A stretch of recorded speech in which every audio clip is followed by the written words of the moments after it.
মাগুরায় নির্যাতনের শিকার শিশুটি মারা গেছে। ইন্না লিল্লাহি ওয়া ইন্না ইলাইহি রাজিউন। প্রধান উপদেষ্টা গভীর শোক প্রকাশ করেছেন। আসামিদের দ্রুত বিচারের আওতায় নিয়ে আসার নির্দেশ দিয়েছেন তিনি।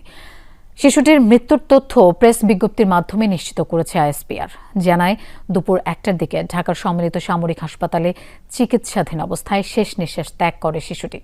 আজ সকালেও 3বার কার্ডিয়াক অ্যারেস্ট হয়। 2বার স্থিতিশীল করা গেলেও তৃতীয়বার আর হৃদস্পন্দন ফিরে আসেনি। গত 8 মার্চ শিশুটিকে সংকটাপন্ন অবস্থায় ঢাকা সিএমএইচে ভর্তি করা হয়। বোনের বাড়িতে বেড়াতে গিয়ে গত 6 মার্চ শিশুটি ধর্ষণের শিকার হয়। এই অভিযোগে মামলা করেন তার মা। মামলায় শিশুটির বোনের শ্বশুর, ভগ্নিপতি, শাশুড়ি ও ভাসুরকে গ্রেফতারের পর রিমান্ডে নেওয়া হয়েছে। বাংলাদেশ সেনাবাহিনী শিশুটির বিদেহী আত্মার মাগফিরাত কামনার পাশাপাশি শোক সন্তপ্ত পরিবারের প্রতি গভীর সমবেদনা জানিয়েছে।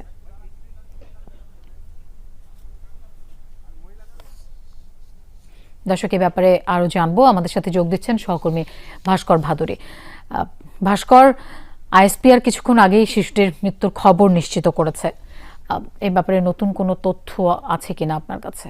লোপা, প্রথমে মাগুরা জেলা হাসপাতাল, তার পরবর্তীতে ফরিদপুর জেলা হাসপাতাল, তারপরে ঢাকা মেডিকেল কলেজ হাসপাতাল এবং সবশেষ সিএমএইচে সম্মিলিত সামরিক বাহিনীর যে হাসপাতাল রয়েছে সেখানে দেশের বিশেষজ্ঞ চিকিৎসকরা দেশের সর্বোচ্চ চিকিৎসাটা দিয়েও 8 বছরের আসিয়াকে কিন্তু বাঁচানো সম্ভব হয়নি।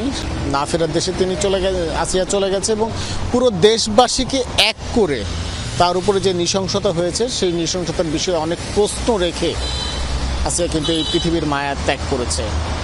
আইএসপিআর পক্ষ থেকে বলা হয়েছে দুপুর আজ 1টায় আসিয়ার মৃত্যুর খবরটি তারা নিশ্চিত করেছেন। এবং আমরা যদি গতকালের ঘটনাটার দিকে লক্ষ্য করি, লোপা, গতকালও আসিয়ার 3বার তার হার্ট অ্যাটাক হয়েছিল এবং স্ট্রোক হয়েছিল এবং পরবর্তীতে আজকে সকালে কিন্তু আরও 2বার এই একই ধরনের তার শরীরের যে সমস্যা, সেই নানা ধরনের জটিলতার মাঝে এই সমস্যাগুলো দেখা যায়। এবং সবশেষ তাকে সিপিআর পদ্ধতিতেও ট্রাই করা হয়েছিল। যে সিপিআর পদ্ধতি দুপুর 12টার সময় ট্রাই করার পর তার একবার জ্ঞান ফিরেছিল, কিন্তু সবশেষ যে স্ট্রোকটি হয়েছিল সেখানে সিপিআর পদ্ধতি ট্রাই করার পরে কিন্তু তার আর জ্ঞান ফিরেনি।